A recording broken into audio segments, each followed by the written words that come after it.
yra turbūt viena iš vėliausiai atsiradusių kino industrijos specialybių. Tuomet jinai buvo reikalinga tuomet, kai buvo pereita prie skaitmeninių kamerų. Ir tai yra atsakomybė žmogui, kuris nukraudinėja medžiagą, rūpinasi jos saugumu, paruošia kamerą filmavimui, tarsi jos nustatymus parenka, pasitaręs su operatoriumi ir taip pat atsakingas yra už pačio skaitmeninio failo struktūros vientisumą ir kad nebūtų vaizde jokių trukdžių ir taip pat tos medžiagos archyvavimą, saugojimą.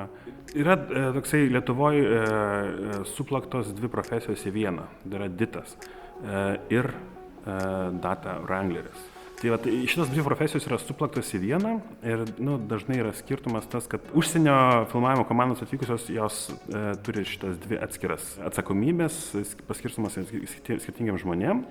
Lietuvoje tai niekuomet nėra Lietuvos filmavimuose, bet šiaip pačios šaknys yra lygiai tos pačios darbo.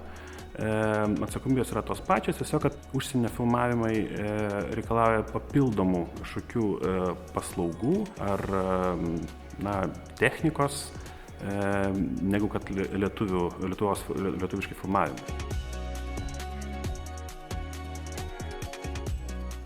Visą laiką reikia susiplanuoti, kaip tu dirbsi ir koks bus tas workflow, visa eiga darbo. Reikia pasirūpinti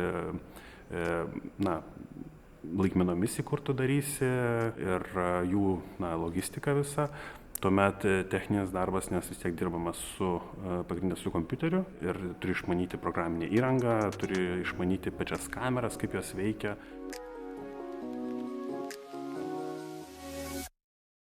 Kameros departamentas yra, su kuriuo aš realiai dirbu. Yra tokia sena diskusija, ar aš viso priklausau, ar ditai priklauso kameros departamentui. Bet iš tikrųjų tai yra pagrindė operatorius, nes su juo derinės kažkokias, kaip minėjau, spalvinius pataisymus ar kitus klausimus. Bet be abejo ir su pirmuoju kameros asistentu, su antruoju kameros asistentu tenka pastoviai bendrauti.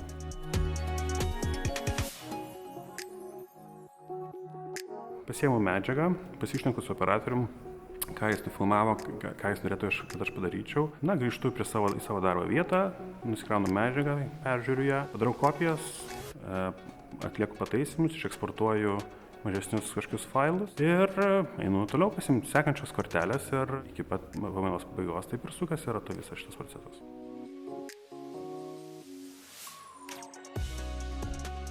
Pagrindinė greičiausiai yra tokia kritiškiausia savybė, tai yra atsakomingumas, nes vis tik į tavo rankas papuola visos komandos 100 žmonių sudėtas darbas ir tavo atsakomybė yra neprarasti tos medžiagos.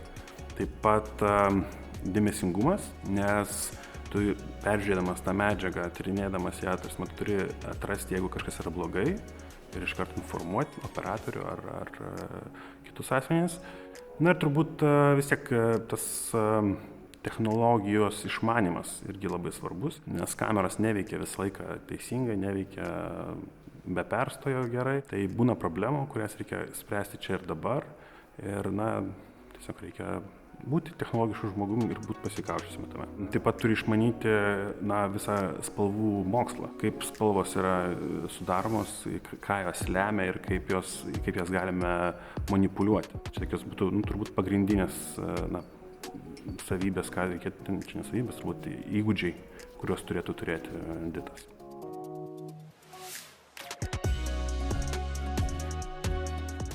Tai visų pirma domėtis tuo bendrai kino industrija darbo aikštelėje ir aišku pačia kameros darbu, nes čia yra esmė šitam darbe pažinoti ir suprasti ir nepakanka išmokti kažkokias taisyklės ir kas ką reiškia, kokie mygtukai ką reiškia. Reikia domėtis, kas vyksta, kokios naujovės atsiranda, kad visą laiką būtum žingsneliu priekyje ir būtum pasiruošęs visą laiką sutikti kažkokius naujus iššūkius.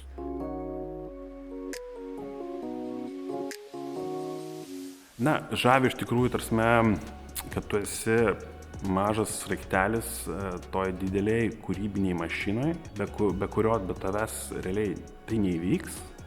Ir tai yra, galim pasakyti apie kiekvieną poziciją šitą kino industrijoje. Ir tas buvimas to organizmo, to mechanizmo yra, kažkaip žavintis savaime. Ir, tos monotonijos nebuvimas, pastovi kaita, kaip pasakiau, keičiasi žmonės, keičiasi lokacijos, keičiasi,